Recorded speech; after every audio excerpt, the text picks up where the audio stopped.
hello, hello, how are you?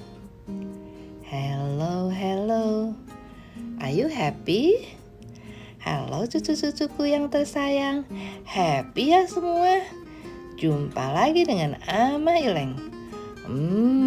Kali ini Ama Ileng akan membawakan cerita yang bagus sekali. Judulnya Balas Budi Burung Bangau.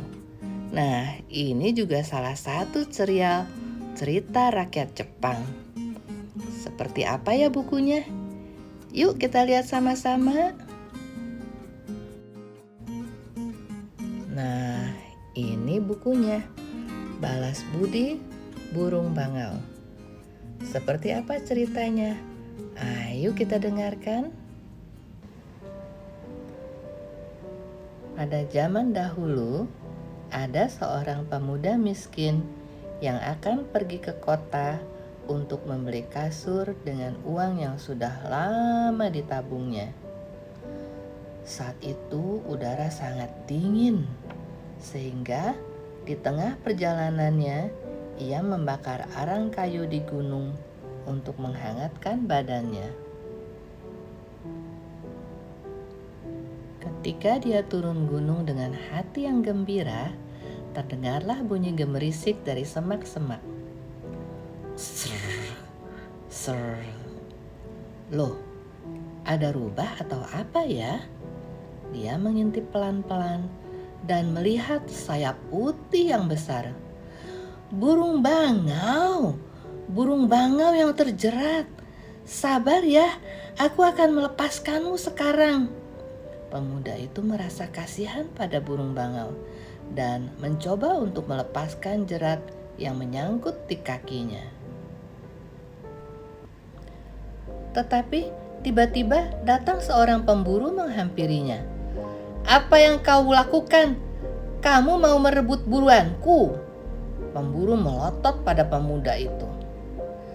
Tolonglah, lepaskan dia, kasihan. Kalau kau tidak mau, aku ada uang nih. Jualah burung bangau ini padaku. Kemudian pemuda memberikan uangnya yang tadinya untuk membeli kasur kepada pemburu. Kemudian pemuda itu melepaskan burung bangau itu ke langit. Nah, jangan ke tempat seperti ini lagi ya. Brrr. Burung bangau berbunyi seakan-akan bergembira dan menghilang di langit setelah berputar di atas kepala pemuda sebagai tanda terima kasih. Sesudah melepas burung bangau, karena sudah tidak punya urusan lagi ke kota karena uangnya sudah habis, pemuda kembali ke gunung perlahan-lahan. Keesokan harinya, seorang gadis yang sangat cantik datang mengunjunginya. Lalu dia berkata, "Jadikanlah aku istrimu." Mana bisa, aku ini seorang pembakar kayu arang yang miskin. Meskipun dapat istri, aku tidak bisa memberinya nafkah. Pemuda itu menolaknya dengan halus.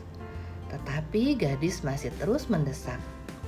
Kalau kamu mau menjadikan aku istrimu, miskin sekalipun aku tak apa-apa. Akhirnya mereka pun menikah. Kehidupan pemuda berubah sama sekali. Ketika dia bangun pagi, sudah ada api yang hangat menyala di perapiannya. Waktu dia mencuci muka, istrinya yang cantik memanggilnya. Nasinya sudah matang. Istrinya tahu banyak tentang makanan yang enak di gunung dan memasaknya dengan baik. Rumahnya pun diatur dengan rapi dan pekerjaannya berjalan dengan lancar. Rasanya seperti mimpi aku bisa mendapat istri. Pemuda itu kelihatan sangat bahagia. Pada suatu hari, waktu aku membersihkan gubuk di belakang, aku menemukan alat tenun yang berdebu. Izinkanlah aku untuk menenun. Tetapi "Tolonglah jangan mengintip selama aku mengerjakannya," kata istrinya sambil menutup pintu begitu memasuki gubuknya. Ger, pat, pat, ger, pat, pat. Siang malam terdengarlah bunyi alat tenun dari gubuk. "Kamu tidak lapar? Istirahatlah dan makanlah dulu." Pemuda itu menjadi khawatir dan mengajaknya makan dari luar gubuk. Tetapi tidak ada jawaban. Pemuda menjadi semakin cemas. Beberapa kali dia mencoba untuk membuka pintu, tetapi dia menahan diri. Pada hari keempat, akhirnya istrinya keluar dari gubuk. Istrinya tampak menjadi sangat kurus dan terhuyung-huyung.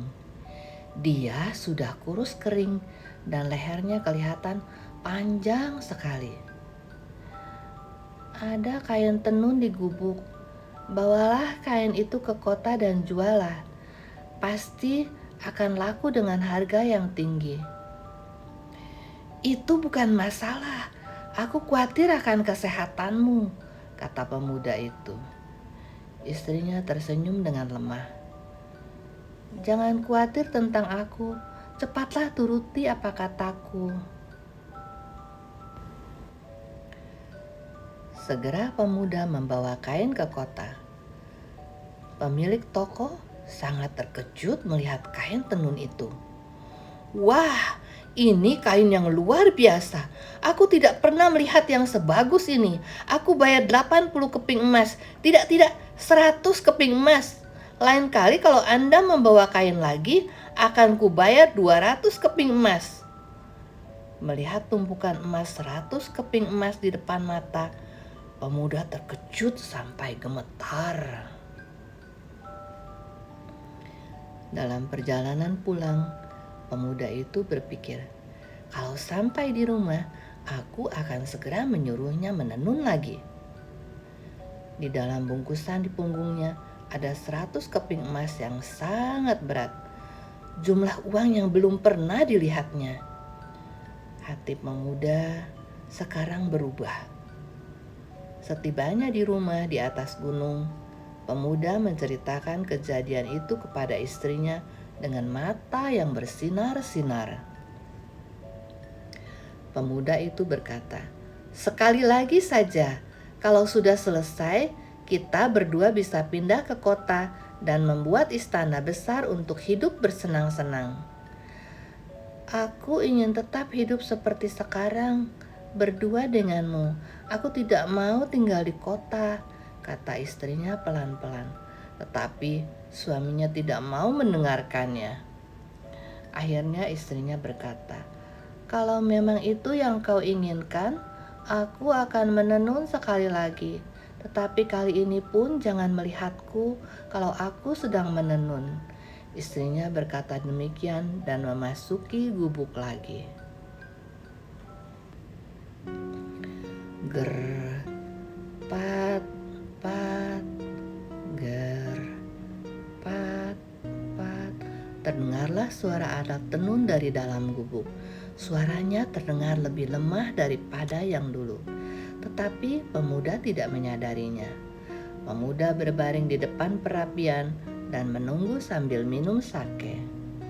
Ger, pat, pat, ger, pat, pat.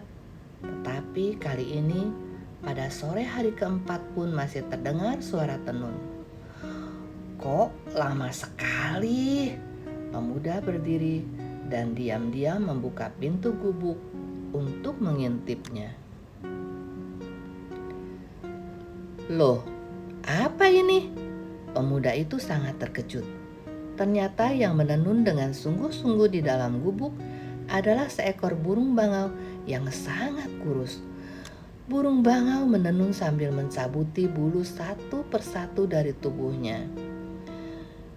"Akhirnya aku selesai menenun, tetapi aku tidak bisa tinggal di sini lagi karena kamu sudah melihat rupaku yang seperti ini. Aku adalah burung bangau yang kau tolong. Nah, Bawalah kain ini ke kota dan hiduplah berbahagia. Selamat tinggal." Sambil berkata demikian, burung bangau membuka sayapnya yang telah kehabisan bulunya dengan pelan-pelan. Krrrr. Dia berbunyi sekali dan terbang ke langit. "Aku tidak butuh uang. Mari kita hidup bersama di dalam gunung ini. Maka itu, kembalilah istriku." Pemuda berteriak terus-menerus kepada langit sambil menangis.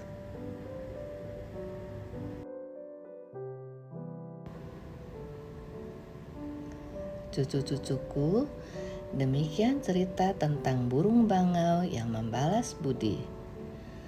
Pemuda yang tadinya baik hati, yang menolong burung bangau, berubah menjadi tamak, sehingga menyuruh istrinya menenun lagi.